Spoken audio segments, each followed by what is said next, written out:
দিয়া কষা কইরা বাদলাম বন্ধে পায় পঙ্খী যায় উইরা যায় রে যায় উইরা যায় ভ্রমর হইয়া কাজল দিলাম আলতা দিলাম পায় পঙ্খী যায় উইরা যায় রে যায় উইরা যায় ওই বাইরে ভাই বলে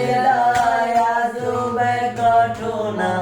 আরে সাপ খেলায় সাপুরের কন্যা নামেতে জরিনা জরিনার বয়স 16 জরিনার বয়স 16 হাতে ছিল প্লাস্টিকের ছুরি ওরে গলায় ছিল পুতির মালা বরণে লাল শাড়ি বরণ কাঁচা সোনা ও বরণ